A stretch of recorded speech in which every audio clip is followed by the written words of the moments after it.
Hello दोस्तों, मैं सचिन अरोड़ा एक बार फिर से आप सभी लोगों का स्वागत करता हूं अरोड़ा एजुकेटर के इस ऑफिशियल यूट्यूब प्लेटफॉर्म पे। So I hope you are doing great. आप सब बहुत बढ़िया होंगे। बीपीएससी 3.0, 4.0 और एस्टेट लेवल के बेस्ट 50 क्वेश्चंस पर यह डिस्कशन चल रहा है और ये डिस्कशन उन क्वेश्चंस पर है जो कि मोस्ट एक्सपेक्टेड क्वेश्चंस हैं। और आज है इस सेशन का डे 4। डे 1, डे 2, डे 3 में आपने काफी अच्छा स्कोर किया। आप सभी ने स्कोर को हमारे साथ में शेयर भी किया और आज अगेन डे 4 में कोशिश करिएगा कि 50 क्वेश्चन में से 45 क्वेश्चंस को आप सही कर पाए या 45 प्लस क्वेश्चंस को सही कर पाए। तो आइए एक बार अपनी एनालिसिस करिए और देखिए कि एग्जाम का पैटर्न कैसा रह सकता है। Have a look guys. साथ ही साथ वो कैंडिडेट्स जो बीपीएससी और एस्टेट की प्रिपरेशन करना चाहते हैं, बिल्कुल बेसिक लेवल से एडवांस लेवल तक कॉन्सेप्ट वाइज पढ़ना चाहते हैं, topic wise concept, topic wise MCQs, topic wise PDF, topic wise mock test करना चाहते हैं और चाहते हैं कि हर एक कॉन्सेप्ट को बिल्कुल बारीकी से समझें, वो ज्वाइन कर सकते हैं इस कोर्स को। बीपीएससी एस्टेट 2024 जो कि लेटेस्ट कोर्स है।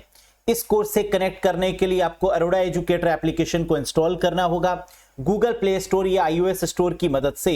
लिंक आपको डिस्क्रिप्शन बॉक्स में भी मिल जाएगा। वैलिडिटी कितनी है? 12 months from the date of purchase. कैसे ज्वाइन करेंगे? लिंक आपको दिया गया, उस पर क्लिक करेंगे, एप्लीकेशन को इंस्टॉल करेंगे और फिर उसके बाद इस कोर्स को ज्वाइन कर लेंगे। क्या इसके बाद कोई दूसरी बुक या पीडीएफ को पढ़ने की रिक्वायरमेंट है? जी नहीं, ये कोर्स अपने में सफिशिएंट है टू स्कोर फुल मार्क्स। चलिए आज के सेशन की अगर हम बात करें तो प्रीवियस वाले सेशन में क्वेश्चन हम लोगों ने डिस्कस किया था और आपसे कहा था कि इस क्वेश्चन का जो आंसर है वो कमेंट बॉक्स में कमेंट करिए।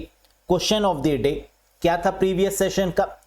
विच layer in OSI architecture is considered as heart of OSI model? OSI architecture में किस लेयर को हार्ट ऑफ ओएसआई मॉडल माना जाता है? हम लोग जानते हैं ओएसआई मॉडल में टोटल 7 लेयर्स होती हैं, जहां पर heart of the OSI model की बात करें तो आंसर बनेगा ट्रांसपोर्ट लेयर। ट्रांसपोर्ट लेयर एक ऐसी लेयर होती है जिसे 4th नंबर की लेयर कंसीडर किया जाता है और यह सबसे इंपॉर्टेंट लेयर मानी जाती है ओएसआई मॉडल में। ऐसा क्यों? क्योंकि ट्रांसपोर्ट लेयर पर हम जानते हैं TCP, transmission control protocol, UDP, user datagram protocol काम करती हैं, जिनका काम होता है ट्रांसपोर्टेशन का या कनेक्शन ओरिएंटेड या कनेक्शनलेस सर्विस को एस्टैब्लिश करने का। तो करेक्ट आंसर क्या होगा? Transport layer. आज के सेशन का पहला क्वेश्चन ये रहा। आस्काई यानी American standard code for information interchange कितने बिट का कोड है, जबकि ई आस्काई कितने बिट का कोड है? हम लोग जानते हैं आस्की की जब भी बात होगी तो ये 7 बिट का कोड होता है और ई आस्की की बात होगी तो ये 8 बिट का कोड होगा। तो आंसर क्या हो गया? 7 बिट और 8 bit. Next, IPv4 address is divided into 4 segment. What is the size of each segment? IPv4 address को 4 खंडों में विभाजित किया गया है। प्रत्येक खंड का आकार क्या होगा? हम जानते हैं IPv4 एड्रेस 32 बिट का होता है। 32 बिट का मतलब 4 ऑक्टेट, 4 सेगमेंट, तो हर एक सेगमेंट कितने बिट का हुआ? 8 बिट का, क्योंकि 8 4 सा क्या होगा? 32। तो करेक्ट आंसर होगा यहां पर 8 बिट। हर एक सेगमेंट कितना होगा? 8 बिट का। टोटल सेगमेंट या टोटल ऑक्टेट कितने होंगे? 4। तो 8 4 सा क्या हो गया? 32। Next, which data structure is required to convert the infix to prefix notation? Infix को प्रीफिक्स नोटेशन में बदलने के लिए किस डेटा संरचना की आवश्यकता है? हम लोग जानते हैं इनफिक्स, प्रीफिक्स या पोस्टफिक्स किस डेटा स्ट्रक्चर में आता है? स्टैक में। तो करेक्ट आंसर यहां पर क्या होगा? That is stack. और स्टैक किस प्रकार का डेटा स्ट्रक्चर है? ये लिफो टाइप का डेटा स्ट्रक्चर है, जहां पर last in first out operations perform होता है। किसी भी एलिमेंट को इंसर्ट करने को पुश बोलते हैं और डिलीट करने को पॉप के नाम से जाना जाता है। नेक्स्ट, मल्टीप्लेक्सर मींस, कह रहा है मल्टीप्लेक्सर क्या है? कंप्यूटर आर्किटेक्चर में मल्टीप्लेक्सर एक बेहद इंपॉर्टेंट रोल प्ले करता है। क्यों? क्योंकि मल्टीप्लेक्सर ये वादा करता है कि इनपुट तो कई हो सकते हैं लेकिन आउटपुट एक ही होगा। तो क्या कहीं पर मैनी इनपुट और सिंगल आउटपुट आपको दिख रहा है? जी हां, मैनी इनपुट और वन आउटपुट का मतलब option number 2, that is called multiplexer. जहां पर इनपुट लाइंस तो बहुत सारी हो सकती हैं लेकिन जो आउटपुट निकलेगा वो एक ही होगा, दैट इज द खास बात of multiplexer. Next, K map technique generally used up to dash variables. K map तकनीक आमतौर पर कितने वेरिएबल्स तक उपयोग की जाती है? हम लोग जानते हैं के मैप की फुल फॉर्म क्या है? कर्नौफ मैप। के मैप का यूज क्यों किया जाता है? बूलियन अलजेब्रा में लॉजिक गेट्स को कम करने के लिए या लॉजिक गेट्स को सिंप्लीफाई करने के लिए के मैप टेक्निक का प्रयोग करते हैं। मैक्सिमम कितने वेरिएबल्स का यूज कर सकते हैं? 6 वेरिएबल्स का, यानी 6 वेरिएबल से ज्यादा के मैप में इस्तेमाल नहीं कर सकते। तो करेक्ट आंसर क्या होगा? मैक्सिमम 6 वेरिएबल, ए, बी, सी, डी और ई, एफ। तो आप देख रहे हैं ये जो इमेज आपको दिख रही है वो के मैप है और यहां पर जो नंबर ऑफ मैक्सिमम वेरिएबल्स हमने यूज किए हैं वो कितने हैं? ए से लेकर एफ तक, ए, बी, सी, डी, ई, एफ, यानी 6 वेरिएबल्स मैक्सिमम इस्तेमाल किए जा सकते हैं। Next, K map for half adder is of dash variable. कह रहा है अगर हम के मैप बना रहे हैं किसका? हाफ एडर का, तो इसमें कितने वेरिएबल्स का इस्तेमाल करेंगे? जब भी बात हाफ एडर की आएगी नंबर ऑफ वेरिएबल्स कितने होंगे? 2 वेरिएबल्स, ए और बी। तो करेक्ट आंसर क्या हो जाएगा? 2 वेरिएबल्स, ए और बी। 0 0 0 1। क्या ये बात समझ में आई? यानी के मैप में जब भी हम हाफ एडर की बात करते हैं तो नंबर ऑफ वेरिएबल्स कितने डिफाइन करते हैं? 2, ए और B. Next, sir half adder की बात तो हो गई, फुल एडर के बारे में भी बता दीजिए कि फुल एडर के केस में जो नंबर ऑफ वेरिएबल्स होंगे वो कितने होंगे? 2 वेरिएबल्स, 3 वेरिएबल्स, 4 वेरिएबल्स, 5 वेरिएबल्स या 6? मैक्सिमम वेरिएबल कितने हो सकते हैं? 6। हाफ एडर में कितने हो सकते हैं? 2। तो फुल एडर में कितने हो सकते हैं? 3 वेरिएबल्स, ए, बी और सी। याद रखिएगा मैक्सिमम 6, हाफ एडर के केस में 2 वेरिएबल्स और फुल एडर के केस में मैक्सिमम 3 वेरिएबल्स आपके हो सकते हैं। Next, the grey code equivalent of 1011 is. 1011 के समतुल्य जो ग्रे कोड होगा वो क्या होगा? प्रीवियस वाले सेशन में हमने आपको ग्रे कोड निकालना बताया था, जहां पर एक डेसिमल नंबर गिवन होता है और आपको उसको बाइनरी में कन्वर्ट करना होता है ग्रे कोड की मदद से और फिर उसका ग्रे कोड निकाल लेना होता है। लेकिन यहां पर तो डेसिमल नंबर गिवन ही नहीं है, डायरेक्ट आपको बाइनरी नंबर गिवन है और इसका ग्रे कोड आपको निकालना है। कैसे निकालेंगे? सेम वैसे ही 1011 ये नंबर हमारे पास में अवेलेबल है। हमने आपको क्या बताया था कि जो लेफ्ट हैंड साइड वाला नंबर है वो तो सेम आ जाता है आंसर में। तो लेफ्ट साइड में क्या गिवन है? 1। ये 1 तो आंसर में आएगा ही आएगा। अब स्टार्टिंग के 3 नंबर्स इनके नीचे चले जाएंगे। स्टार्टिंग के 3 नंबर्स कौन से हैं? 1 0 1 और ये आगे की तरफ बढ़ जाएंगे। कैसे? कुछ इस प्रकार।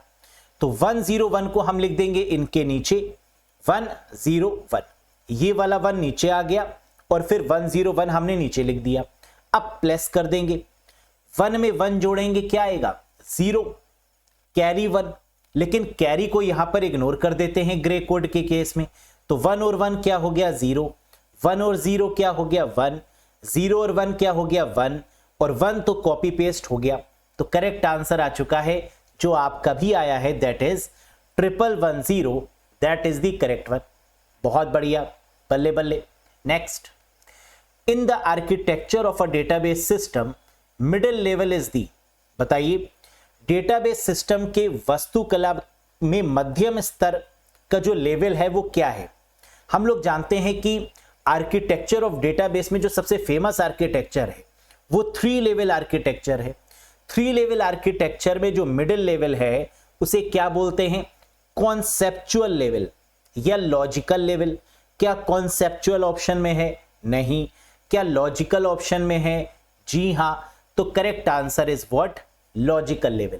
सबसे पहला लेवल कौन सा है? एक्सटर्नल लेवल या जिसको व्यू लेवल बोलते हैं, टॉप वाला। मिडिल वाला कौन सा है? कॉन्सेप्चुअल या लॉजिकल लेवल। और सबसे नीचे वाला जो लेवल है that is called internal level, जहां पर एक्सटर्नल लेवल को क्लाइंट, कॉन्सेप्चुअल लॉजिकल लेवल को सर्वर और इंटरनल लेवल को डेटाबेस के नाम से भी जानते हैं। तो ये चीज याद रखिएगा, that is called a 3 tier architecture. Next, what is the correct syntax of doctype in HTML5? HTML का जो लेटेस्ट वर्जन है वो कौन सा है? 5। और इसमें जो हमारा डॉक टाइप का सिंटेक्स है वो क्या होता है? डॉक टाइप HTML, यानी first option is the correct one. और अगर हमने ये डॉक टाइप HTML लिख दिया तो इसका मतलब क्या है कि हम लेटेस्ट वाले वर्जन का यूज कर रहे हैं, हम HTML5 का यूज कर रहे हैं और इसके लिए ये सिंटेक्स का यूज हम लोग करते हैं। Next, a single transistor can be used to build which of the following digital logic gates? निम्नलिखित में से किस डिजिटल लॉजिक गेट को बनाने के लिए एक एकल ट्रांजिस्टर को उपयोग किया जा सकता है? हम लोग जानते हैं लॉजिक गेट्स में अगर हमें सिंगल ट्रांजिस्टर का यूज करना है, सिंगल का मतलब एक इनपुट, या तो 0 या तो 1, तो 0 देंगे तो 1 आउटपुट आ जाएगा और 1 देंगे तो 0 आउटपुट आ जाएगा। ये किस केस में होता है? बिल्कुल सही, ये होता है नॉट गेट के केस में। तो करेक्ट आंसर हो जाएगा option 3, that is not gate. Very good. Next, name the latest Android operating system launch on dated 16 फरवरी 2024। 16 फरवरी 2024 को लॉन्च किए गए नवीनतम एंड्रॉइड ऑपरेटिंग सिस्टम का नाम बताइए। हम लोग जानते हैं एग्जाम में ऑपरेटिंग सिस्टम से क्वेश्चन आएगा ही आएगा। लेटेस्ट वाले ऑपरेटिंग सिस्टम का नाम भी आपको पता होना चाहिए। और एंड्रॉइड ऑपरेटिंग सिस्टम के केस में जो 16 फरवरी 2024 को लेटेस्ट लॉन्च हुआ, इसका नाम क्या है? Vanilla ice cream. वेनिला आइसक्रीम से पहले जो हमारा था वो कौन सा था? अपसाइड डाउन केक, जो कि यू से था और यू के बाद वी से आया है, that is called vanilla ice cream. इसको एंड्रॉइड 15 के नाम से भी जानते हैं। और ये कब लॉन्च किया गया? 16 फरवरी 2024। Next, the gate required to build a half adder are. Half adder बनाने के लिए आवश्यक गेट कौन से हैं? ये आपको पता होना चाहिए। कंप्यूटर आर्किटेक्चर में आप लोगों ने पढ़ा होगा कि जब भी हम हाफ एडर को बनाने की बात करते हैं, इस केस में एक्स और गेट और एंड गेट को मिलाकर हम बनाते हैं हाफ एडर। तो ये क्वेश्चन बहुत इंपॉर्टेंट है। द आंसर इज एक्स और गेट एंड गेट। आपको दिख रहा है यहां पर इनपुट्स कितने होते हैं? 2। आउटपुट कितने निकलते हैं? 2। और इस केस में जो गेट यूज होते हैं वो कौन से हैं? एक्स और and. Next, a full adder logic circuit will have, कह रहा है अगर कोई फुल एडर लॉजिक सर्किट होगा तो उसमें कितने इनपुट और कितने आउटपुट होंगे? हम जानते हैं फुल एडर के केस में हमेशा इनपुट 3 होते हैं और आउटपुट हमेशा 2 होते हैं। तो जब भी फुल एडर की बात की जाएगी, आप देख सकते हैं ए बी सी, कुल इनपुट्स कितने होते हैं? 3। और आउटपुट कितने निकलते हैं? एक सम और एक सी आउट, यानी correct answer is 2 output. Next, the code where all successive numbers differ from their preceding number by single bit is called. कह रहा है वह कोड जहां पर सभी क्रमिक संख्याएं अपनी पूर्ववर्ती संख्या से एक बिट भिन्न होती हैं, वह कौन सा कोड है? हम जानते हैं 2 लाइंस के बीच में अगर सिर्फ 1 बिट का डिफरेंस है तो इसका मतलब वहां पर हम बात कर रहे हैं किसकी? ग्रे कोड की। तो करेक्ट आंसर होगा ऑप्शन 4, ग्रे कोड। देखिएगा ग्रे कोड में क्या है? पहली लाइन 000, इसके बाद 001, यानी कितने बिट का डिफरेंस हुआ? 1 बिट में बदलाव हुआ, बाकी 2 बिट सेम थी। दूसरे और तीसरे को कंपेयर करिए, सिर्फ 1 बिट में चेंज है। तीसरे और चौथे को कंपेयर करिए, तो किसी भी 2 लाइंस को जब आप ऊपर नीचे वाली लाइंस को, सक्सेसिव लाइंस को जब आप कंपेयर करेंगे तो आपको सिर्फ 1 बिट में ही डिफरेंस दिखाई देगा और इसी को बोलते हैं क्या, ग्रे कोड का concept. Next, D Morgan's theorem state that, कह रहा है डी मॉर्गन्स की जो प्रमेय है, जो थ्योरम है, वो क्या बताती है, जरा ध्यान से समझिए। ये क्वेश्चन हम जानते हैं कहां से है, बूलियन अलजेब्रा से। और बूलियन अलजेब्रा में जो डी मॉर्गन्स की थ्योरम है, इसका यूज हम क्यों करते हैं? डी मॉर्गन्स थ्योरम का यूज करते हैं जब भी हमें यूनिवर्सल गेट्स को सिंप्लीफाई करना होता है, तो वहां पर डी मॉर्गन्स थ्योरम का यूज होगा। और डी मॉर्गन्स थ्योरम कितनी है? दो थ्योरम्स हैं। पहली थ्योरम कहती है ए बी बार, यानी ए bar multiply by B bar बराबर है किसके, ए बार प्लस बी बार के। ये पहली थ्योरम है। दूसरी थ्योरम क्या कहती है, ए बार प्लस बी बार बराबर है ए बार मल्टीप्लाई बी बार के। अब यहां पर हमें ढूंढना होगा कौन सी थ्योरम दी हुई है, ए बी बार बराबर ए बार प्लस बी बार, यानी पहली थ्योरम हमें मिल रही है। That's why this is the right answer. ये दोनों याद रखिएगा कि डी मॉर्गन्स की टोटल थ्योरम्स कितनी है, दो। ए बी बार बराबर ए बार प्लस बी बार और ए प्लस बी बार बराबर A bar multiply by B bar. Next, according to Boolean law A plus one बराबर है किसके, कह रहा है बूलियन नियम के अनुसार ए प्लस वन किसके बराबर है, 1 ए 0 ए बार या नन ऑफ दीज। बिल्कुल आपकी पार की नजर और निर्मासु पर द करेक्ट आंसर इज 1। कैसे? हम जानते हैं जब भी बूलियन अलजेब्रा में नल लॉ की बात की जाती है तो a में 1 जोड़ने पर क्या मिलता है, 1, और a में 0 को मल्टीप्लाई करने पर क्या मिलता है, 0। तो क्वेश्चन में क्या पूछ रहा है, नल लॉ के बारे में पूछ रहा है कि a प्लस 1 क्या है, तो आंसर है 1, और a मल्टीप्लाई बाय 0 की बात हो रही होती तो आंसर क्या होता, 0। क्लियर है? तो इस तरीके से लॉ से भी क्वेश्चन एग्जाम में आते जरूर हैं। Next, which keyword is used to set a condition in SQL, कह रहा है एसक्यूएल मतलब स्ट्रक्चर्ड क्वेरी लैंग्वेज में कंडीशन सेट करने के लिए किस कीवर्ड का उपयोग किया जाता है। हम जानते हैं एसक्यूएल में select, from, where, order by, group by, having जैसे कीवर्ड्स का यूज करते हैं, और यहां पर कंडीशन के लिए किसका यूज करते हैं, वेयर क्लॉज का। Where salary is greater than, where salary is less than, है ना, तो आंसर क्या होगा, वेयर फॉर द कंडीशन।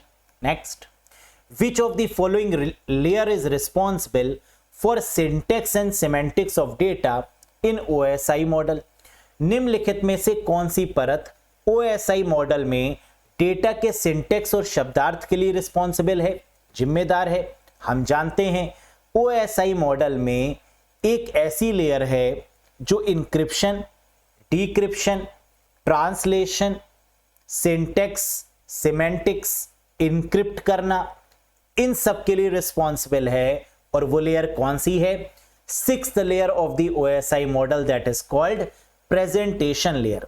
तो आंसर क्या हो जाएगा, ऑप्शन नंबर 4 प्रेजेंटेशन लेयर, जो कि 6th नंबर की लेयर है और रिस्पॉन्सिबल है किसके लिए, translation, encryption, decryption, compression, syntax and semantics के लिए। Very good. Next, HTTP uses port number dash where HTTPS uses port number dash। बहुत फेमस और बहुत आसान भी। हम जानते हैं कि कम्युनिकेशन प्रोटोकॉल्स दो होती हैं, या तो HTTP प्रोटोकॉल जो बाय डिफॉल्ट प्रोटोकॉल है, और HTTPS जो कि सिक्योर्ड प्रोटोकॉल मानी जाती है। HTTP का जो पोर्ट नंबर है वो क्या है, 8080, और HTTPS का पोर्ट नंबर क्या है, 443, यानी option 3 is the right one. यही तो है। तो HTTP का पोर्ट नंबर क्या होता है, 80, और HTTPS का पोर्ट नंबर क्या होता है, 443। Next, dash convert a source code to object code, source code को ऑब्जेक्ट कोड में परिवर्तित करने की रिस्पॉन्सिबिलिटी किसकी है। हम जानते हैं ये काम कौन करता है, कंपाइलर या interpreter.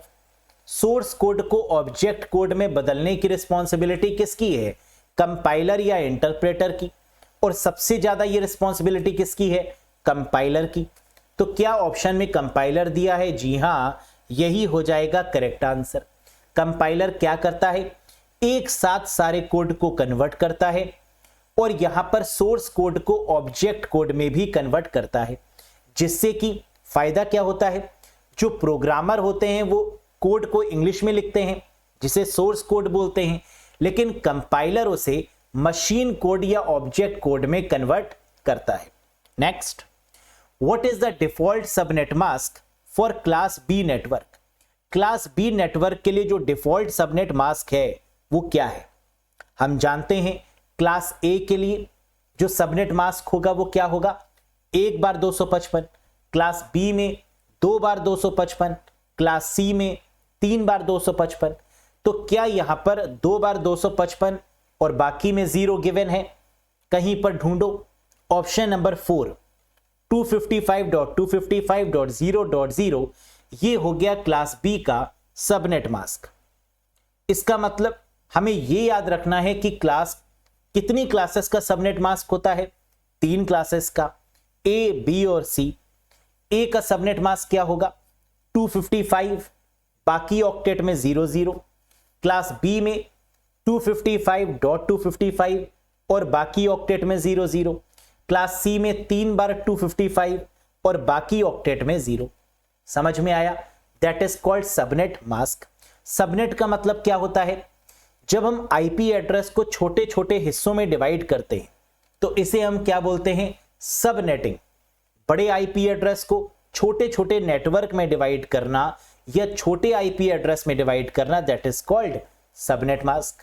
Next, which function key is used to access the boot menu in Windows operating system? Windows में बूट मेन्यू तक पहुंचने के लिए किस फंक्शन की का प्रयोग किया जाता है? हम जानते हैं बूट मेन्यू की बात की जाए या सेफ मोड में ओपन करने की, इन दोनों ही केस में आंसर क्या होगा, F8 होगा। तो F8 की मदद से हम क्या करते हैं, बूट मेन्यू को एक्सेस करते हैं। तो बूटिंग के समय जब हम F8 दबाएंगे तो क्या होगा, एडवांस्ड बूट ऑप्शन ओपन होगा और इस पे जाके हम रिपेयर कर सकते हैं कंप्यूटर को सेफ मोड में। F4 की मदद से क्या होता है, ऑल्ट F4 अगर हम दबाते हैं तो सिस्टम शटडाउन हो जाता है। F7 की मदद से क्या होता है, स्पेल चेक या ग्रामर चेक करने के लिए F7 का यूज किया जाता है MS वर्ड जैसे प्लेटफॉर्म्स में। F8 का यूज तो पता चल गया बूट मेन्यू के लिए। F12 का यूज सेव एज करने के लिए होता है। अगर हमें किसी भी फाइल को सेव करना है, सेव एज करना है, तो हम क्या करेंगे, F12 पर क्लिक करेंगे, ये सेव एज डायलॉग बॉक्स को ओपन करता है। और F6 का प्रयोग बताइए, एड्रेस बार या URL बार पे हमारे कर्सर को ले जाने के लिए F6 का यूज किया जाता है। तो जितनी भी फंक्शन कीज हैं, कंट्रोल कीज हैं, इनकी नॉलेज आपको होनी चाहिए। Next, dash type of connector is used to connect the modem with the telephone line. Modem को टेलीफोन लाइन से जोड़ने के लिए किस प्रकार के कनेक्टर का उपयोग किया जाता है? टेलीफोन लाइन में जो कनेक्टर यूज होता है वो कौन सा है, RJ11 यानी registered jack 11, that is the correct answer. अगर क्वेश्चन में दिया होता ट्विस्टेड पेयर केबल या ईथरनेट केबल में जो कनेक्टर यूज होता है वो कौन सा है, तो आंसर क्या हो जाता, RJ45। अगर क्वेश्चन में दिया होता कि कोएक्सियल केबल है और उसमें कनेक्टर कौन सा यूज होगा, तो आंसर क्या हो जाता, BNC कनेक्टर, बायोनेट नील कंसेलमैन कनेक्टर। अगर क्वेश्चन में दिया होता फाइबर ऑप्टिक केबल, इसमें कौन सा कनेक्टर यूज करते हैं, तो आंसर SC/ST कनेक्टर हो जाता है ना। SC और ST कनेक्टर का यूज करते हैं किसमें, ऑप्टिकल फाइबर केबल के केस में। यहां पर याद रखिएगा कि RJ की फुल फॉर्म क्या है, रजिस्टर्ड जैक, और ये RJ11 कितने पिंस का होता है, तो आंसर है 6 पिन का connector. Next, principle of duality is used in Boolean logic state that. Boolean algebra में एक प्रिंसिपल ऑफ डुअलिटी होता है, इसका मतलब क्या है, बहुत फेमस क्वेश्चन है। बुलियन लॉजिक में द्वैत के सिद्धांत का प्रयोग किया जाता है, जिसका मतलब क्या है, changing each or sign to an and sign, यानी प्लस को मल्टीप्लाई से रिप्लेस कर दीजिए, बिल्कुल सही। एंड को और से रिप्लेस कर दीजिए, यानी जहां पर प्लस है वहां मल्टीप्लाई, और जहां मल्टीप्लाई है वहां प्लस के साइन से रिप्लेस कर दीजिए। 0 को 1 से रिप्लेस कर दीजिए और 1 को 0 से रिप्लेस कर दीजिए। यही कहता है प्रिंसिपल ऑफ डुअलिटी। तो करेक्ट आंसर होगा ऑल ऑफ दीज, यानी fourth option is the correct one. Next, simplify करिए और बताइए कि इसका आंसर क्या आएगा, है ना। इस प्रकार के क्वेश्चंस कई सारे आते हैं, आपने प्रीवियस ईयर में भी देखा। कैसे करेंगे ऐसे क्वेश्चंस को? a प्लस बी किसके बराबर है? तो हमें दिख रहा है सबसे पहले ये जो इक्वेशन है इसको ओपन कर लिया जाए, है ना। आंसर क्या आएगा? a, लेकिन ये आया कैसे, आइए इसको समझते हैं। अगर हम यहां पर जो ब्रैकेट है इसको ओपन करेंगे तो हमें क्या मिलेगा? a plus ab। तो यानी सबसे पहली चीज हमें जो दिख रही है क्वेश्चन में वो क्या? ब्रैकेट, और ब्रैकेट के बाहर एक अल्फाबेट। अगर इस ब्रैकेट को हम ओपन कर लें तो हमें क्या मिल जाएगा? a plus ab। अब क्या यहां पर कोई बूलियन अलजेब्रा का लॉ प्रयोग किया जा सकता है? जी हां, यहां पर बूलियन अलजेब्रा का एक लॉ है जो कहता है a डॉट a बराबर है a के। और ये कौन सा लॉ है? आइडेम्पोटेंट लॉ, कि a को जब a से मल्टीप्लाई करेंगे तो क्या मिलेगा? a। तो क्या a की जगह पर हम a लिख सकते हैं? जी हां, प्लस ab। अब यहां पर क्या किया जा सकता है? अब यहां पर a को कॉमन ले लेंगे। अगर a हमने कॉमन ले लिया तो क्या मिला? 1 प्लस b। क्या यहां पर कोई बूलियन अलजेब्रा का नियम है? जी हां, बूलियन अलजेब्रा का नियम जिसको नल लॉ बोलते हैं, जो अभी हम लोग ने देखा भी था, वो क्या है कि 1 प्लस बी बराबर 1 के है। 1 प्लस ए हो, 1 प्लस बी हो, 1 प्लस सी हो, 1 में कुछ भी जोड़ेंगे क्या आएगा? 1। ये नल लॉ कहता है। तो हम 1 प्लस बी की जगह पर क्या यूज कर सकते हैं? 1। तो a मल्टीप्लाई बाय 1 क्या हो गया? a। That is the answer. Next, encoders are made by 3 dash gate. कह रहा है इनकोडर्स जो होते हैं वो कितने गेट का प्रयोग करते हैं? And gate, or gate, NAND gate, XOR gate, या नन ऑफ दीज। हम जानते हैं इनकोडर्स के केस में जो गेट यूज होता है वो कौन सा है? और गेट है। आप देख सकते हैं यही तो है इनकोडर, इसी को तो बोलते हैं encoder.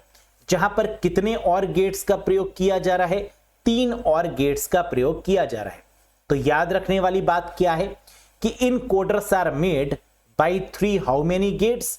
3 or gets. 3 or gets का प्रयोग करके इनकोडर हम क्रिएट कर सकते हैं।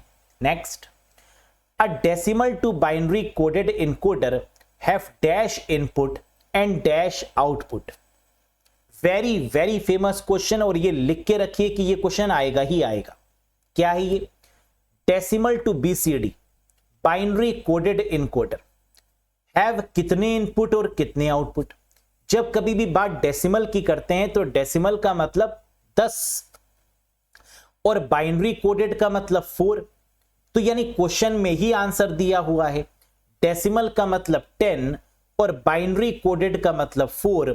तो कितने इनपुट और कितने आउटपुट निकलेंगे? 10,4, यानी fourth option is the correct one. अब आप इस इमेज से भी समझ सकते हैं 0 से लेकर 9 इनपुट, टोटल कितने हो गए? 10। और आउटपुट की बात करें तो ये है BCD 1 2 4 8, यानी कितने आउटपुट निकल रहे हैं? 4। And this is called decimal to BCD encoder. समझ में आया? Very good. Among these select the complement law of Boolean algebra। इनमें से बूलियन बीजगणित का पूरक नियम चुने। कॉम्प्लीमेंट लॉ क्या है? हम जानते हैं कॉम्प्लीमेंट का मतलब होता है अपोजिट। a प्लस a बार बराबर है किसके? 1 के। यही तो है हमारा कॉम्प्लीमेंट लॉ। तो कॉम्प्लीमेंट लॉ क्या कहता है? a प्लस a बार बराबर है 1 के। दूसरा क्या है? इन्वर्जन या इन्वोल्यूशन नियम। इन्वर्जन या इन्वोल्यूशन क्या बोलता है? a डबल बार बराबर है a के। अगर किसी भी अल्फाबेट पर, किसी भी अगर नंबर पे अगर हम डबल बार लगाते हैं तो वो उसी नंबर के बराबर हो जाता है। तो a डबल बार बराबर किसके है? a के। a प्लस 0 बराबर a के है, ये आइडेंटिटी लॉ है। और a plus A dot B बराबर ए, ये एब्जॉर्प्शन का नियम है। जहां पर एब्जॉर्ब हो जाता है आगे वाला, तो a में हम कुछ भी ऐड करेंगे वो एब्जॉर्ब हो जाएगा और आंसर क्या दे देगा, a। That is called the absorption law. तो जब लॉस की आपके पास में पकड़ होगी, है ना, इसकी समझ होगी, तो आप बहुत आसानी से बता देंगे कि ये कॉम्प्लीमेंट्री लॉ या कॉम्प्लीमेंट लॉ कौन सा है। Next, dash is used to implement fundamental gate function like the NAND gate और नॉट गेट। डैश का उपयोग नैंड गेट और नॉट गेट जैसे मौलिक गेट कार्यों को लागू करने के लिए किया जाता है। नैंड गेट और नॉर गेट क्या है, यूनिवर्सल गेट, और यूनिवर्सल गेट्स को इंप्लीमेंट करने के लिए किसका यूज करते हैं, डी मॉर्गन्स थ्योरम का। अभी मैंने आपको बताया कि डी मॉर्गन्स थ्योरम क्यों बनी, यूनिवर्सल गेट्स को इंप्लीमेंट करने के लिए, नैंड गेट और नॉर गेट को इंप्लीमेंट करने के लिए। तो De Morgan's theorem is used to implement the fundamental gate functions like NAND gate और NOR gate. Next, derive the Boolean expression for the logic circuit shown below. नीचे दिखाए गए लॉजिक सर्किट के लिए बूलियन अभिव्यक्ति प्राप्त करें। बताओ, बहुत फेमस क्वेश्चन, और ऐसा एक क्वेश्चन एग्जाम में आएगा ही आएगा। आपको एक डायग्राम दे दिया गया है और इससे आपको एक एक्सप्रेशन निकालना है कि ये जो डायग्राम है ये किस एक्सप्रेशन को शो कर रहा है।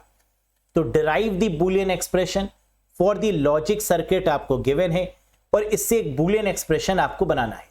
कैसे करेंगे, बहुत आसान है, एक बार समझ लीजिए।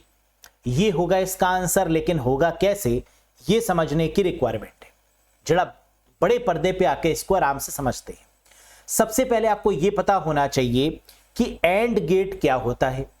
ए और बी डी शेप में ये होता है और ए मल्टीप्लाई बाय बी, यानी अगर कोई डी शेप में आपको मिल रहा है तो इसका मतलब वो क्या है, एंड गेट। और एंड गेट में क्या होता है, इनपुट्स को मल्टीप्लाई करते हैं, ए मल्टीप्लाई बाय बी। जबकि और गेट क्या है, कुछ इस प्रकार बना हुआ नुकीला आगे से, ये और गेट है। और गेट का मतलब प्लस होता है, ए प्लस बी। इनपुट यहां पर क्या हो जाते हैं, प्लस। अब जरा क्वेश्चन में देखो, सबसे पहले ए और बी, है ना, ये इनपुट्स गए हुए हैं। इन इनपुट्स को हम कैसे लिख सकते हैं गेट के सामने, ए एल और बी बी। तो ए का इनपुट ये हुआ, बी का इनपुट ये हुआ। अब ये गेट कौन सा है जरा पहचानो, क्या ये और गेट है, जी हां। और गेट में क्या होगा, प्लस, यानी इसका आउटपुट क्या आएगा, ए प्लस बी, यही तो आएगा। तो इस पार्टिकुलर सर्किट का जो आउटपुट निकल के आया वो क्या आया, ए प्लस बी, क्योंकि ये गेट कौन सा है, और गेट। अब सी इनपुट देखिए, अब यहां पर अगर सी वाले का जो इनपुट गया है वो कहां गया है, यहां। अब ये एक और गेट है, ये गेट कौन सा है, एंड गेट। और एंड गेट में क्या होता है, मल्टीप्लाई, यानी इन दोनों को आपस में क्या कर दीजिए, मल्टीप्लाई कर दीजिए। तो A plus B multiply by सी हो गया इसका आउटपुट, ठीक है। अब एक डी आउटपुट गया हुआ है ना, तो ये डी इनपुट है, ये डी लिख दीजिए। अब ये गेट जो हमारा बना, एक इसमें ये इनपुट मिल गया और एक इनपुट हमें डी मिल गया, तो इसका आउटपुट क्या होगा, ये गेट कौन सा है, एंड गेट, होगा क्या, मल्टीप्लाई। तो A plus B multiply by C multiply by D. क्या हम इसको ऐसे लिख सकते हैं, सी को पहले लिख लेते हैं, C multiply by A plus B multiply by D. अब एक इनपुट और बचा जो कि है ई, और ये कहां गया, आखिरी वाले गेट के दूसरे इनपुट के रूप में ये आ गया ई। पहला इनपुट ये है, दूसरा इनपुट ये है, तो इसका आउटपुट क्या होगा, गेट कौन सा है, एंड गेट, होगा क्या, मल्टीप्लाई, यानी क्या हो जाएगा, C multiply by A plus B dot D dot E. तो ये हो गया हमारा करेक्ट आंसर, और यही तो आंसर है ना। फाइनली आंसर क्या गिवन था, C A plus B D multiply by E, that is the answer. समझ में आ गया कि किस प्रकार आपको गेट से इनपुट निकालने हैं और फिर इनपुट डिसाइड करके उनके आउटपुट को डिसाइड करना है, और फाइनली इससे आपको एक कंक्लूड कर देना है एक expression. This is the final expression. Next, the principle of locality of reference justify the use of. कह रहा है लोकेलिटी ऑफ रेफरेंस, स्थानीयता का सिद्धांत किसमें प्रयोग किया जाता है? हम जानते हैं लोकेलिटी ऑफ रेफरेंस का यूज करते हैं कैश मेमोरी में। क्यों? क्योंकि कैश मेमोरी का जो साइज है वो कम होता है। कैश मेमोरी का साइज क्या है? लिमिटेड। फास्ट मेमोरी है ना, तो ये लिमिटेड है, ये टेम्परेरी है। तो ये क्या करती है? डेटा को रैम से लेती है। जब भी रिक्वायरमेंट होगी तो डेटा को रैम से उठा लेगी, एग्जीक्यूट करेगी। जब रिक्वायरमेंट नहीं है तो दोबारा रैम में रख देगी। और इस प्रिंसिपल को क्या बोलते हैं? Locality of reference. Next, the function of control unit in the CPU is. CPU में कंट्रोल यूनिट का कार्य क्या है? हम जानते हैं कंट्रोल यूनिट सीपीयू में कितनी चीजें होती हैं? 3, सीयू, एएलयू और MU. Control unit, arithmetical logic unit और मेमोरी यूनिट। सीयू क्या करेगी? डिकोड करेगी इंस्ट्रक्शंस को। कंट्रोल यूनिट का काम क्या होता है? डिकोड करना प्रोग्राम इंस्ट्रक्शंस को। एएलयू का काम कैलकुलेशंस करना, अरिथमेटिकल और लॉजिकल इंस्ट्रक्शंस। जबकि मेमोरी यूनिट का मतलब रजिस्टर स्टोर करने का। जो टेम्परेरी स्टोरेज है वो क्या है? रजिस्टर, जिसको क्या बोलते हैं? Memory unit. Next, which of the following is used by ALU to store intermediate result. कह रहे निम्नलिखित में से किसका उपयोग एएलयू द्वारा किया जाता है इंटरमीडिएट परिणामों को स्टोर करने के लिए? किसका यूज करते हैं? एक्यूमुलेटर का। जब कभी भी रिजल्ट को स्टोर करने की बात आएगी तो आंसर क्या आएगा? एक्यूमुलेटर, यानी 4th is the right one. Next, which of the following memory unit communicate directly with the CPU. निम्नलिखित में से कौन सी मेमोरी यूनिट सीधे सीपीयू के साथ संचार करती है? सीपीयू के साथ सीधे संचार कौन करेगा? जो सीपीयू के अंदर है, यानी रजिस्टर। क्या रजिस्टर ऑप्शन में है? नहीं। सीपीयू के पड़ोसी, यानी कैश मेमोरी। क्या कैश मेमोरी ऑप्शन में है? नहीं। तो कैश मेमोरी का पास वाला, यानी रैम। क्या रैम ऑप्शन में है? जी हां। मेन मेमोरी मतलब रैम। तो करेक्ट आंसर क्या हो गया? Main memory is the right one. Question में क्या कह रहा था? विच of the following memory unit communicate directly with the CPU. CPU के साथ जो मेमोरी होती है उसका नाम बताइए। तो सीपीयू के साथ मतलब पहले सीपीयू के अंदर कौन सी होती है? रजिस्टर। रजिस्टर तो दिया ही नहीं है। अगर रजिस्टर दिया नहीं है तो फिर कैशे मेमोरी ढूंढेंगे, क्योंकि सीपीयू के क्लोज क्या है? कैशे। वो भी नहीं दिया। अगर कैशे भी नहीं मिला तो आंसर क्या होगा? रैम। रैम मतलब main memory, that is the correct one. Next, which of the following is not a valid variable name in most programming languages. बताइए, अधिकांश प्रोग्रामिंग भाषाओं में निम्नलिखित में से कौन सा वैध चर नाम नहीं है? हम जानते हैं कि जो वेरिएबल का नाम है वो नंबर से शुरू नहीं हो सकता। माई वेरिएबल सही है, अंडरस्कोर से शुरू हो सकता है, लेकिन नंबर से शुरू नहीं हो सकता। तो इसका मतलब 3rd हो गया हमारा गलत जवाब। Which of the following is not a valid variable? This is not a valid variable. Why? Because variable name cannot start with numbers. क्योंकि वेरिएबल का नाम कभी नंबर से स्टार्ट नहीं हो सकता। That's why it is the answer. Next, the most common addressing technique employed by a CPU is. CPU द्वारा प्रयुक्त सबसे आम एड्रेसिंग तकनीक कौन सी है? हम जानते हैं सीपीयू को जब भी डेटा की रिक्वायरमेंट होती है तो वो एड्रेस के द्वारा उसको फेच करता है। और एड्रेसिंग कितने तरीके की होती है? 5 तरीके की। डायरेक्ट, इमीडिएट, इनडायरेक्ट, ये तीनों सही हैं। तो आंसर क्या हो जाएगा? More than 1। और ये 5 तरीके की एड्रेसिंग कौन कौन सी होती है? Immediate addressing, indirect, direct, indexed और रजिस्टर। ये पांचों नाम याद रखिएगा कि how many types of addressing are there in CPU. CPU में टोटल एड्रेस कितने प्रकार के होते हैं? 5 प्रकार के। इमीडिएट, इनडायरेक्ट, डायरेक्ट, इंडेक्स और register. Next, which of the following correctly declares an array in C plus plus, निम्नलिखित में से कौन सा सी प्लस प्लस में किसी एरे को सही ढंग से घोषित करता है? बताइए। एरे करली ब्रैकेट 10 हो ही नहीं सकता, क्योंकि एरे के केस में करली ब्रैकेट का यूज तो होता ही नहीं। इंट एरे 10 ये सही है, क्योंकि सबसे पहले क्या आएगा, एरे का जो डेटा टाइप है इंटीजर, फिर एरे का नाम एरे, और फिर इसका साइज 10, और वो भी कौन सा ब्रैकेट, स्क्वायर ब्रैकेट, फिर सेमीकोलन, यानी सेकंड तो बिल्कुल सही है, थर्ड गलत है, फोर्थ मोर देन 1 होगा नहीं, नन ऑफ दीज होगा नहीं, यानी second is the right one.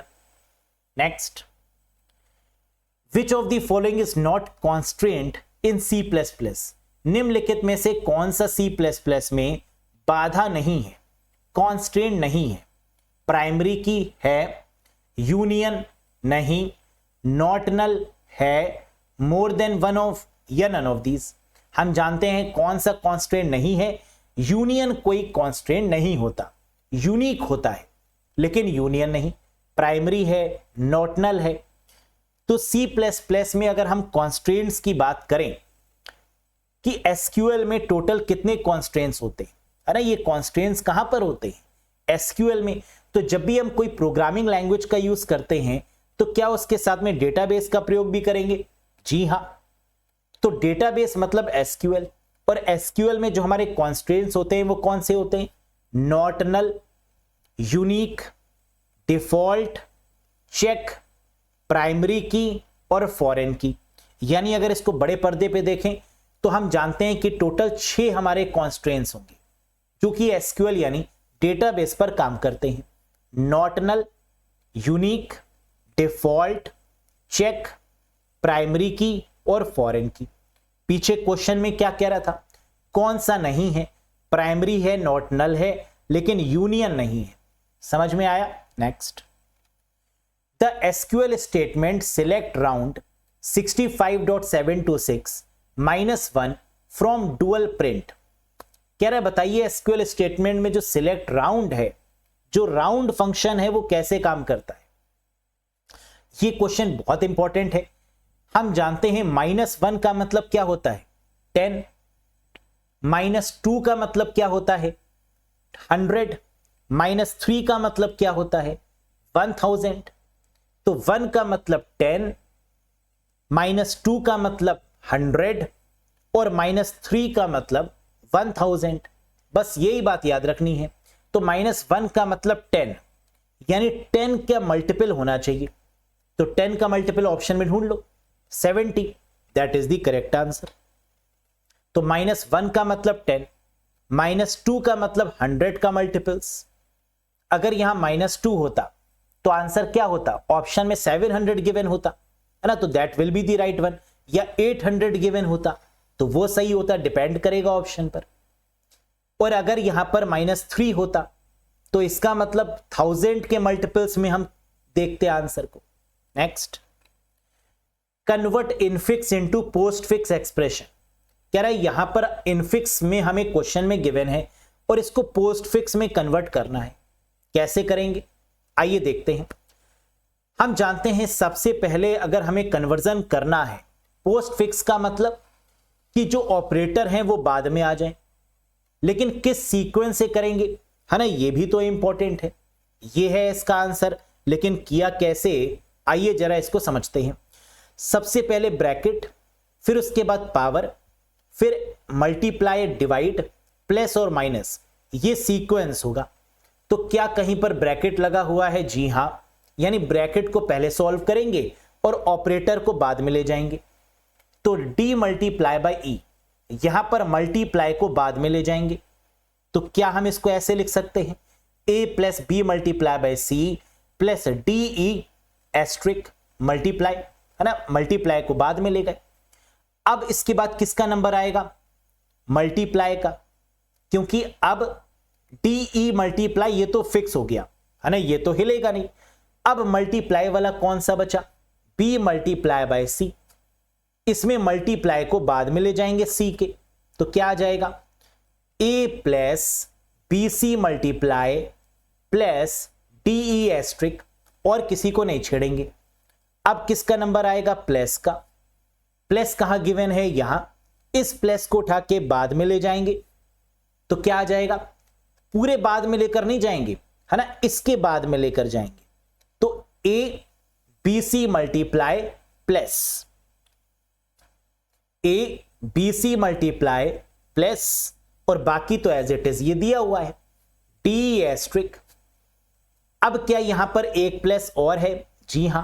अब इसको बाद में लेकर जाएंगे तो इसको भी अगर बाद में लेकर चले गए तो क्या आएगा? इन दोनों के बाद में, यानी ABC एस्ट्रिक प्लस DE और ये प्लस हमारा बाद में चला गया। तो जो बाद में जा रहा है उसको हमने देखो कलर करके भी बताया है कि पहले ये वाले प्लस को लिया, फिर ये वाले प्लस को लिया, है ना, और इसी सीक्वेंस को फॉलो करते हुए इसको सॉल्व कर दिया। तो कितना आसान है कन्वर्ट करना। बस practice makes a human perfect. अगर इसी तरीके के 10 क्वेश्चंस की प्रैक्टिस आपने कर ली, है ना, तो आप परफेक्ट हो गए। तो जितनी ज्यादा प्रैक्टिस करेंगे उतना परफेक्शन गेन करेंगे। Next, internet surfing is an example of. कह रहा है इंटरनेट सर्फिंग किसका उदाहरण है? हम जानते हैं इंटरनेट सर्फिंग क्या है। सिंपलेक्स है, हाफ डुप्लेक्स है, फुल डुप्लेक्स है, ऑल ऑफ दीज या नन ऑफ दीज। हम सर्फिंग कैसे करते हैं? इंटरनेट पे रिक्वेस्ट करते हैं और सामने वाला जो सर्वर है वो रिस्पॉन्स करके हमारे आंसर को दिखाता है। क्या ये रियल टाइम पर होता है? हमें लगता है ये रियल टाइम पर हो रहा है, लेकिन कुछ समय लगता है। हमारी रिक्वेस्ट पहले जाती है और फिर वो आती है सर्वर के पास से। तो इसमें कुछ माइक्रो सेकेंड्स, कुछ नैनो सेकेंड्स लगते हैं, कुछ पिको सेकेंड्स लगते हैं। तो ये क्या है? Half duplex mode of communication, यानी second is the right one. तो इंटरनेट सर्चिंग या internet surfing, this is an example of what? Half duplex. Request जाएगी भी, रिक्वेस्ट आएगी भी, लेकिन सेम टाइम पर नहीं। That is called half duplex, है ना। जैसे रेलवे, जो ट्रेन्स जाती हैं, है ना, उनका जो मोड होता है वो कैसा होता है? Half duplex. फुल डुप्लेक्स हो जाएगा तो एक्सीडेंट हो जाएगा। Yes. Next, the IP address dash is used by host when they are being booted. Very famous question. कह रहे बूटिंग के दौरान जो IP एड्रेस होता है सर्वर का, वो क्या होता है? जिस समय कंप्यूटर को बूट करेंगे, क्या उस समय कोई IP एड्रेस होगा? नल होगा, यानी 0.0.0.0। तो सभी में क्या होगा? 0, यानी fourth option is the correct one. तो while booting the IP address is 0.0.0.0। Next, select the odd option. क्या इनमें से ऑड विकल्प चुने? हेक्साडेसिमल, ऑक्टल, डेसिमल, बाइनरी या नन ऑफ दीज। बताइए इनमें से अलग क्या है? हमें तो दिख रहा है ये सारे के सारे नंबर सिस्टम है ना। हेक्साडेसिमल भी नंबर सिस्टम है जिसका बेस 16 है, ऑक्टल 8 है, डेसिमल 10 है, बाइनरी 2 है। तो इसमें अलग कौन है? एक अलग है जिसका इस्तेमाल हम करते हैं। हेक्साडेसिमल का जो इस्तेमाल है वो कौन करता है? जो यूज है वो कौन करता है? मशीनरी। ऑक्टल का यूज कौन करता है? मशीन। लेकिन डेसिमल नंबर सिस्टम का यूज हम लोग आम डेली लाइफ में, है ना, आम तौर पे करते हैं, डेली लाइफ में करते हैं। जैसे 10, 8, 7, 6, 5, ये सब क्या है? डेसिमल। तो क्या हम लोग बाइनरी नंबर्स का यूज करते हैं? नहीं, कंप्यूटर करता है। डेसिमल का यूज हम लोग करते हैं? जी हां। ऑक्टल का यूज हम लोग करते हैं? नहीं। हेक्साडेसिमल का करते हैं? नहीं। तो इसका मतलब हम लोग किसका यूज करते हैं? डेसिमल का। और कंप्यूटर किसका यूज करता है? इन सब का। तो अलग क्या हो गया? That is decimal.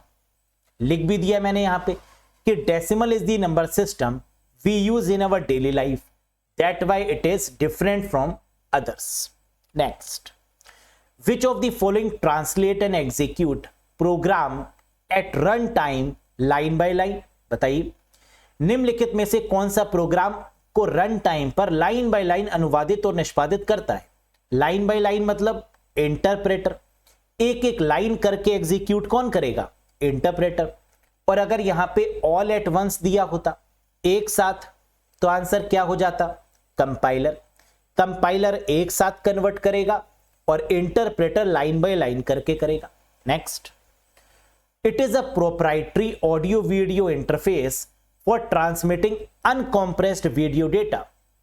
यह वीडियो डेटा संचारित करने के लिए एक मालिकाना ऑडियो वीडियो इंटरफेस के नाम से जाना जाता है। क्या है ये? HDMI। ऑडियो और वीडियो दोनों अगर ट्रांसफर करनी है, वो भी अनकॉम्प्रेस मोड में, बेटर क्वालिटी में, HD क्वालिटी में, तो किसका यूज करेंगे? हाई डेफिनेशन मल्टीमीडिया इंटरफेस का, यानी HDMI का। HDMI केबल में कितनी पिंस होती हैं? 19 पिंस। इसकी फुल फॉर्म क्या होती है? High definition multimedia interface. Clear? Next, dash is a type of compact disk यानी CD that can only be read not written to. एक डैश प्रकार की कॉम्पैक्ट डिस्क है जिसे केवल पढ़ा जा सकता है, लिखा नहीं जा सकता, जिस पर रीड कर सकते हैं लेकिन राइट अलाउड नहीं है, that is called CD-ROM, read only memory. नाम से ही पता चल रहा है। जैसे मार्केट में गए और कोई DVD ले आए खरीद कर मूवी की, तो मूवी वाली जो DVD है, क्या उसमें कोई बदलाव कर सकते हैं? नहीं। क्या है? CD-ROM। CD-RW का मतलब जिसमें हम बार बार लिख सकते हैं, बार बार इरेज कर सकते हैं, that is called CD-RW, rewritable. CD-R का मतलब मार्केट में जाएंगे, ब्लैंक CD ले आएंगे और उसमें लिखेंगे एक बार, दैट इज कॉल्ड CD-R, जिसकी फुल फॉर्म है CD रिकॉर्डेबल, जो कि ब्लैंक होती है ना, याद रखिएगा। Next, communication between a computer and a keyboard involves dash transmission. Computer और कीबोर्ड के बीच में जो कम्युनिकेशन होगा वो कैसा होगा? सिंप्लेक्स, क्योंकि ये एक डायरेक्शन में होगा। हम कीबोर्ड से टाइप करेंगे, कंप्यूटर में जाएगा, क्या इसका रिवर्स हो सकता है? नहीं। So the correct answer is simplex. Next, this allows the computer to share the same IP address. यह कंप्यूटर को समान IP पता साझा करने की अनुमति देता है। कई सारे कंप्यूटर्स में सेम IP एड्रेस कॉन्फ़िगर अगर हमें करना है, शेयर करना है, तो किसका यूज करेंगे? DSL का, DNS का, NAT का, WAT का या TCP/IP का? Famous question. And the correct answer is NAT। Network address translation की मदद से हम सेम IP एड्रेस को शेयर कर सकते हैं। So the correct answer is network address translation. Next, dash is the smallest unit that can be access on a storage device like hard disc.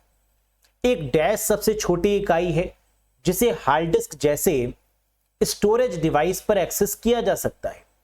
तो हार्ड डिस्क की सबसे छोटी यूनिट क्या होती है? बताइए। ट्रैक या सेक्टर, जहां पर हम डेटा को रखते हैं, दैट इज कॉल्ड सेक्टर। तो यानी करेक्ट आंसर क्या बनेगा? Sector. So sector is the smallest unit that can be access on a storage device like hard disk. जहां पर हम डेटा को स्टोर करवाते हैं, वो सबसे छोटी यूनिट क्या है हार्ड डिस्क की? That is called sector. और हार्ड डिस्क को ट्रैक और सेक्टर में डिवाइड करना क्या कहलाता है? बिल्कुल सही, that is called formatting. Dividing the hard disc into track and sector is called formatting. और हार्ड डिस्क की स्पीड को किस में मेजर किया जाता है? The speed of the hard disk is measured in, the correct answer is RPM, revolutions per minute. Next, which class of IP address is reserved for unicasting? IP address की कौन सी वर्ग यूनिकास्टिंग के लिए आरक्षित है?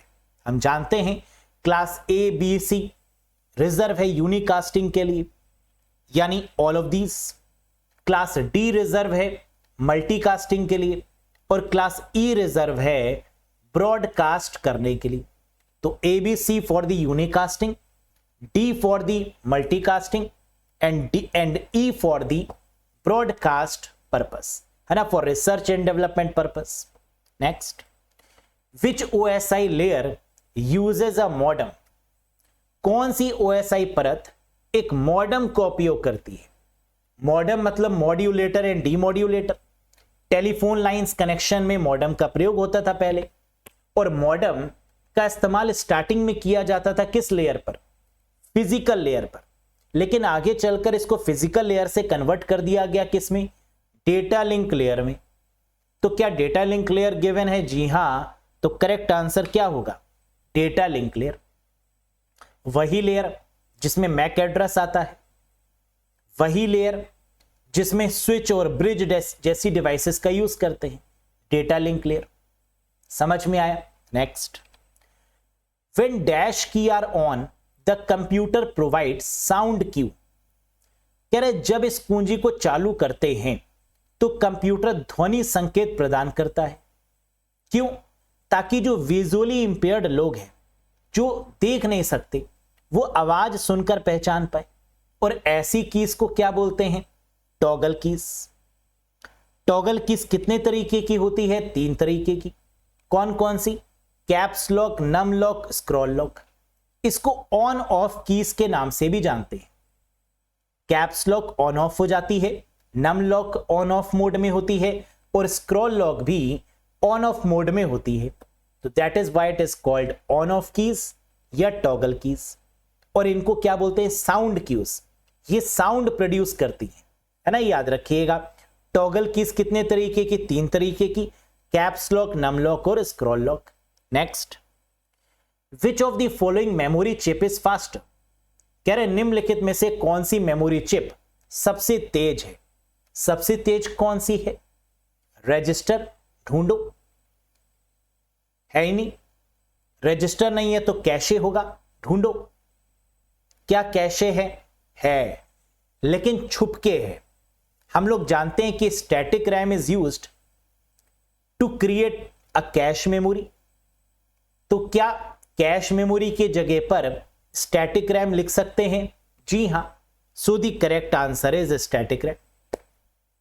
स्टैटिक रैम का use हम क्यों करते हैं? कैश मेमोरी को बनाने के लिए। तो आंसर क्या हो जाएगा? Static RAM. Next, Gmail uses dash as its default font. Gmail अपने डिफॉल्ट फॉन्ट के रूप में किस फॉन्ट को उपयोग करता है? Arial, Calibri, Georgia, sans serif या वर्डाना। करेक्ट आंसर है सैंस सेरिफ। जीमेल का जो बाय डिफॉल्ट फॉन्ट है वो क्या रहता है? Sans serif. लेकिन क्या सैंस सेरिफ से हम बदल भी सकते हैं? जी हां, हम चेंज भी कर सकते हैं किसी में भी, लेकिन जो बाय डिफॉल्ट होगा वो क्या होगा? Sans serif. Next, time taken to read and write the hard disk is called. Hard disk को पढ़ने और लिखने में जो लगा समय है उसे क्या बोलेंगे? सोचिए। हार्ड डिस्क में time taken to read and write the hard disk, लिखने और पढ़ने में जो समय लगता है, एक्सेस करने में जो समय लगता है, that is called seek time. इसे बोलते हैं सीक टाइम। लेकिन अगर यहां पर रिक्वेस्ट और रिस्पॉन्स दिया होता कि रिक्वेस्ट और रिस्पॉन्स में लगा समय हार्ड डिस्क में क्या कहलाता है, तो आंसर हो जाता लेटेंसी टाइम, है ना। तब होता second is the right one.